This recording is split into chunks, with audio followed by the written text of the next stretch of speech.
हरियाणा में पिछले एक महीने में बलात्कार के 14 मामले सामने आ चुके हैं। रेप के मामले में राज्यपाल से मिलने गए ओम प्रकाश चौटाला ने इस फैसले पर खाप की बात को सही ठहराया, जिसमें ऐसे मामलों को रोकने के लिए लड़कियों के लिए 15 साल की उम्र में शादी की वकालत की जा रही है। तो सवाल यह कि क्या खाप के बयान से दब गया है कानून व्यवस्था का खस्ता हाल इस राज्य में, और क्या वोट बैंक की पॉलिटिक्स के कारण खाप का विरोध करना है मुश्किल?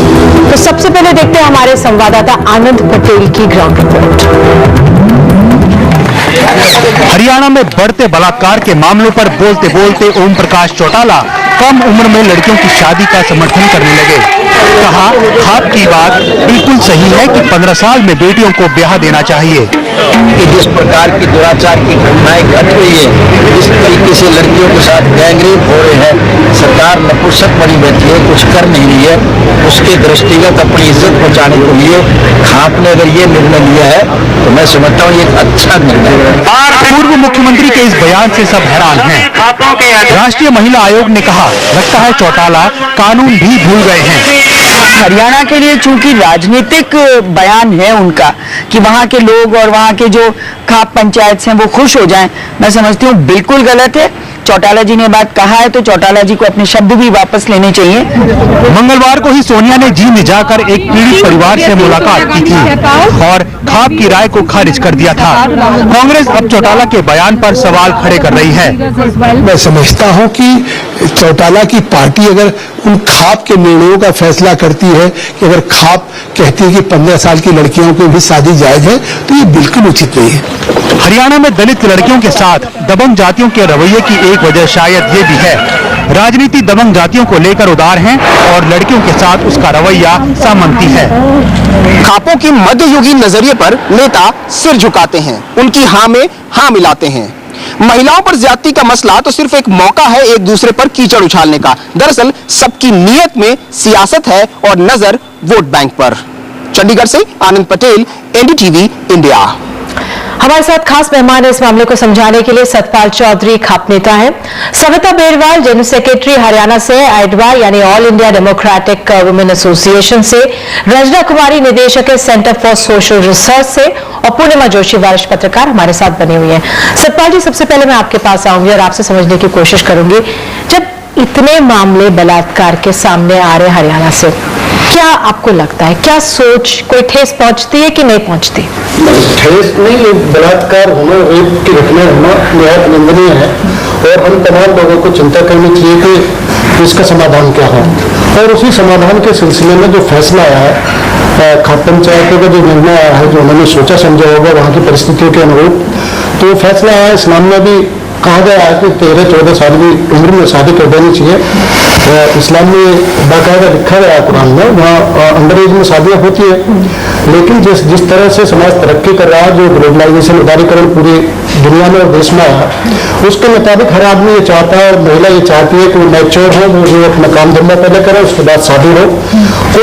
उन परिस्थितियों में कितना हमारा समाज, कौन सा समाज का हिस्सा वहाँ इस सब चीज को बियर करने के लिए हुआ है, आर्थिक रूप से मजबूत हुआ है, वहाँ ये सारी चीजें हो सकती हैं कि 21 साल में हो, 22 में हो, 25 में हो, मर्जी हो तो 30 में भी कर सकते हैं। लेकिन कई परिस्थितियों में अंडर एज की शादी का जो फैसला है वो इसी कारण आया कि हो सकता है इससे रेप जैसी घटनाओं से, जो विवत्स घटनाओं से बचने का एक तरीका लगता है ऐसा और उनमें से एक तरीका ये भी हो सकता है, मैंने कहा रेप से बचने का एक तरीका ये भी हो सकता है।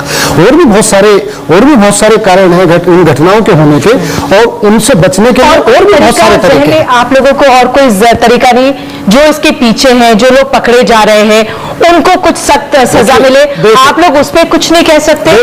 लड़कियों की उम्र 15 साल में शादी हो, क्या यही एक खाप ने एक सॉल्यूशन दे दिया। रेप निंदनीय घटना है, उसको लेकर खाप चिंतित है। उन्होंने एक सॉल्यूशन दे दिया कि एक समाधान ये हो सकता है, बाकी लोग अपना अपना समाधान बताए।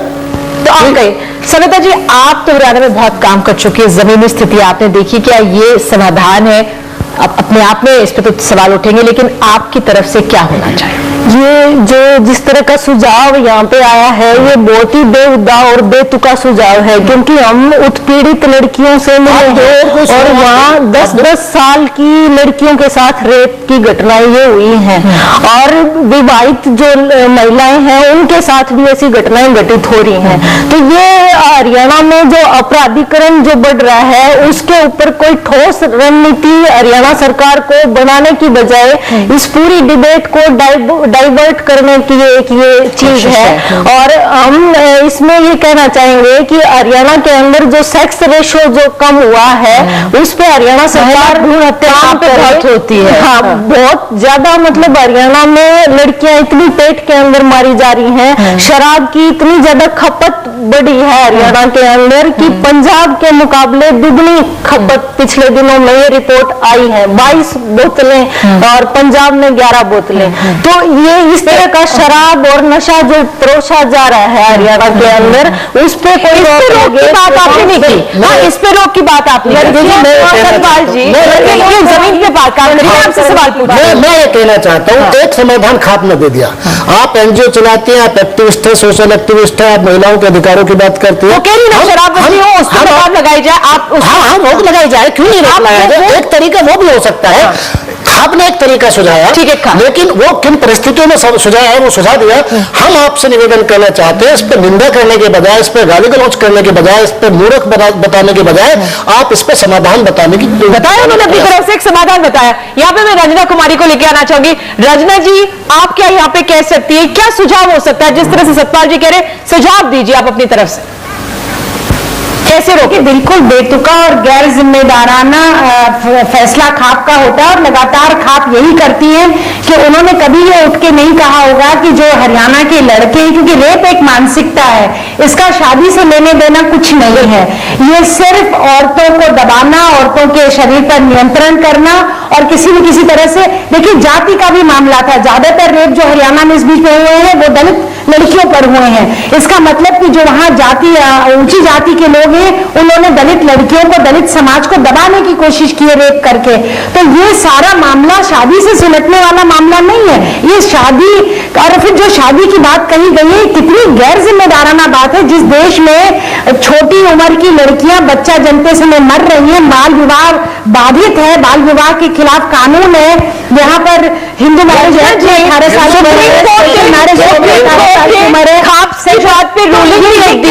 की किस तरह का सुझाव है?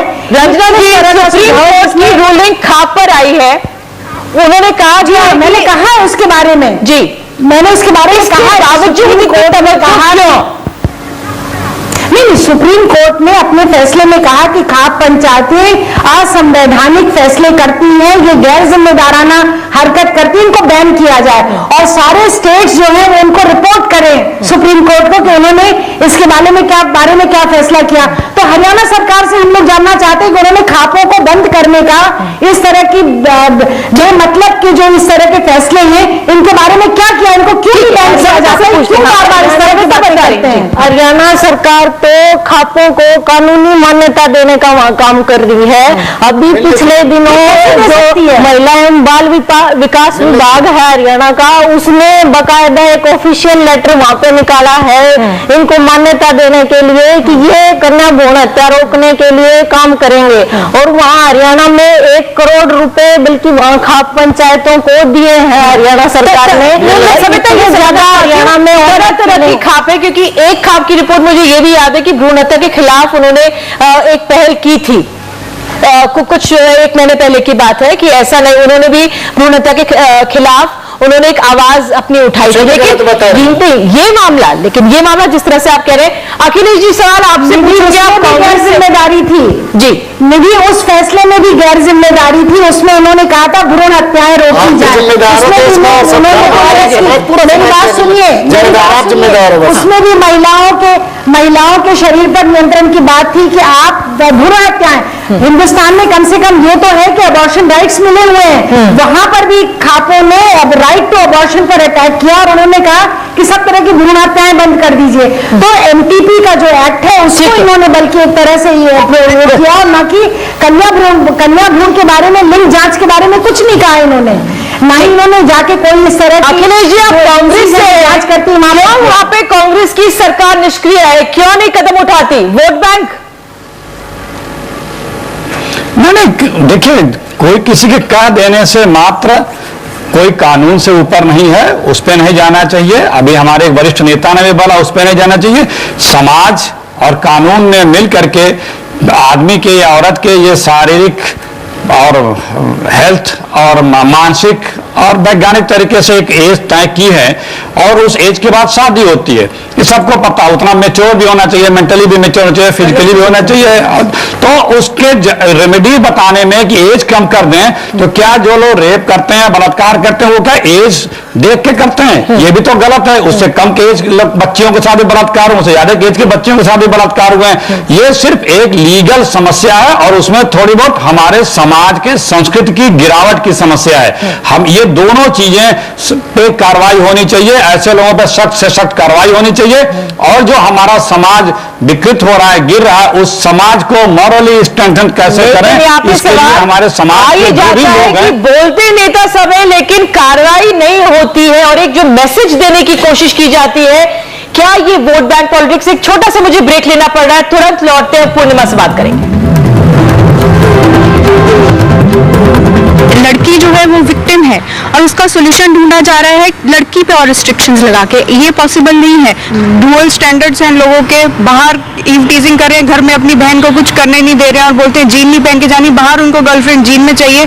कोई पैदा तो नहीं होता ना विद द स्टैम्प कि जी ये बंदा क्रिमिनल है या रेपिस्ट है।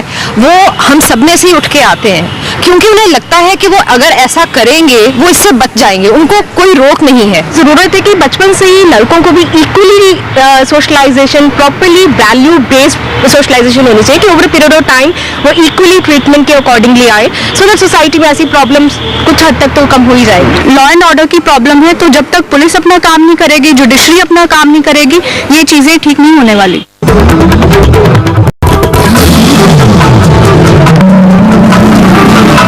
तो हम ये समझने की इस समय कोशिश कर रहे हैं, हरियाणा में जिस तरह से बलात्कार के मामले सामने आ रहे हैं, किस तरह से उन पर लगाम लगाई जा सकती है। सविता, आपसे ये कानून व्यवस्था वहां पे ज्यादा खराब है कि वोट बैंक पॉलिटिक्स हो रही है? जो मानसिकता है वहाँ के पॉलिटिशियन की, अभी आप देखो कि हुड्डा का बयान आया मुख्यमंत्री का कि ये राजनीतिक साजिश है उनके खिलाफ, और चौटाला खाप पंचायतों का समर्थन कर रहे हैं और हुड्डा खामोश है इस चीज पे। तो ये मतलब इस तरह की मानसिकता बहुत ज्यादा बढ़ावा दे रही है इन चीजों को, और विश्वास पीड़ितों के अंदर पैदा नहीं हो रहा कि किसी तरीके से उनको न्याय मिल जाएगा। और एक एक रिपोर्ट दर्ज करवाने के लिए महिलाओं को धक्के खाने पड़ रहे हैं, वहां 10-10 दिन हमें धरने प्रदर्शन करने पड़ रहे हैं। और हरियाणा के जो डीजीपी हैं वो इस तरह का बयान देते हैं कि 86 बलात्कार कम हुए हैं इस साल। तो हम ये पूछना चाहते हैं उनसे कि एक भी बलात्कार अगर हरियाणा के अंदर हो रहा है तो वो भी बेहद शर्मनाक है, और इस पे वो विश्वास हरियाणा के लोगों के अंदर, महिलाओं के अंदर पैदा करवाने के लिए हमारे पॉलिटिशियन और जो हमारे पुलिस प्रशासन है वहां का, वो इस पे काम करे। पूर्णिमा, देखिए, ये बात पॉलिटिक्स की है कि सारी जो पार्टीज हैं, कांग्रेस, इसमें कांग्रेस, बीजेपी, हरियाणा विकास पार्टी सब एक जगह बैठे हैं, क्योंकि खाप पंचायत जो है पॉलिटिकल मोबिलाइजेशन का एक तरीका है। इसमें सिवाय लेफ्ट के ये एडवा की एक्टिविस्ट हैं, इन्होंने बहुत अच्छा काम किया वहां पे। और पार्लियामेंट में भी हमने देखा है कि हर एक डिबेट में सिर्फ लेफ्ट एक ऐसी पार्टी थी जो इस इशू को बार बार रेज करती थी वहां पे। होम मिनिस्टर ने ये कहा कि बहुत ही दुख की बात है कि इतना हीनस क्राइम हो रहा है, ऑनर किलिंग्स हो रही है, लेकिन जब बात आई कि ऑनर किलिंग को एक ऑफेंस बनाया जाए तो होम मिनिस्टर उसको टाल गए, उसको उन्होंने ऑफेंस नहीं बनने दिया, आईपीसी के सेक्शन में इंक्लूड नहीं होने दिया उन्होंने। अब जो ये रेप्स हुए हैं ये सब दलित औरतों के साथ हुए हैं ज्यादातर। ये एक कास्ट असर्शन भी है, क्योंकि आप डोमिनेंट जो कास्ट है वहाँ की, जो जाट्स हैं या और लोग हैं, वो दूसरी कम्युनिटी, जो वीकर कम्युनिटी को डोमिनेट कर रहे हैं। और औरत क्योंकि एक प्रॉपर्टी समझी जाती है एक कम्युनिटी की, उसको आप अटैक कीजिए। जैसे ये कार्यक्रम हो रहा है आज ही, अभी इस समय खबर आ रही है कि यमुनानगर में, हरियाणा में 14 साल की एक लड़की के साथ बलात्कार का मामला सामने आया। न्यूज फ्लैश में चला। रंजना जी, यहाँ पर इस समय मेरे पास समय बहुत कम है, लेकिन फिलहाल सोल्यूशन कुछ दिखता है, क्या संदेश दे सकती है इस समय आप? देखिए, तत्काल इस तरह के बयानों के लिए माफी मांगी जाए और चौटाला जी अपने इस तरह के बयान को जो गैर कानूनी है उसको तुरंत विथड्रॉ करें। एक दूसरा ये कि जितने भी इस तरह के रेपिस्ट हैं, इस तरह के एंटी सोशल एलिमेंट्स हैं, पुलिस को मालूम होता है, उन सब लोगों को पकड़ा जाए उनको, और जो वहां के एमएलए हैं, वहां के जो पीपल्स रिप्रेजेंटेटिव हैं, वो इंश्योर करें कि इस तरह के लोग पकड़े जाए और उनको तत्काल कानून के तहत लाया जाए। और तीसरी बात यह है कि हुडा जी को जो खाप पंचायत के बारे में सुप्रीम कोर्ट का फैसला, उसको तत्काल वो इंप्लीमेंट करें। जब तक ये खाप रहेंगी, जब तक वोट की राजनीति चलती रहेगी, तब तक इस तरह से महिलाओं के शरीर पर हमला होता रहेगा और सब लोग एक दूसरे को राजनीतिक गोटी खेलने में उलझाते रहेंगे। तो इससे समाधान होने वाला नहीं है। कानून व्यवस्था को दुरुस्त करिए, इस तरह के लोगों को तत्काल गिरफ्तार करके सजा दिलवाइए, ताकि कम से कम हरियाणा में रह रही औरत, लड़की के मन से वो भय निकले और उसको लगे कि हम यहाँ सुरक्षित जी सकते हैं। बिल्कुल रंजना, आप सब आए, सभी पैनलिस्ट का बहुत बहुत शुक्रिया। मेरे पास समय आज बड़ी खबर में सिर्फ इतना ही है, लेकिन फिलहाल दुखद भरी बात यह कि अब कुछ ही पलों पहले एक और बलात्कार का मामला हरियाणा से सामने आया है। उम्मीद करते हैं कि हरियाणा सरकार कुछ एक्शन इस पे लेगी। तो फिलहाल इसी के साथ बड़ी खबर में आज के लिए इतना ही। कल फिर हाजिर होंगे, तब तक के लिए नमस्कार।